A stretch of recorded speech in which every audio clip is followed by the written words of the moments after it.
Сәлеметсіңдер ме, балалар?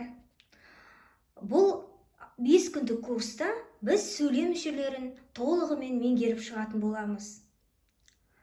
Сөйлем мүшелері 5. Бастауыш, баяндауыш.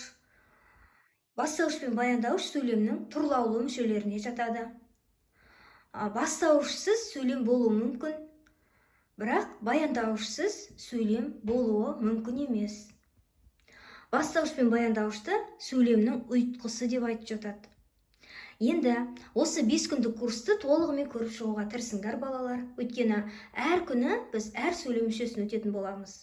Сонымен біз бастауыштан бастаймыз. Негізі біз сөйлем талдағанда баяндауыштан бастап талдаймыз. Сондықтан баяндауыштан бастап өтуімізге де болатын тұғын.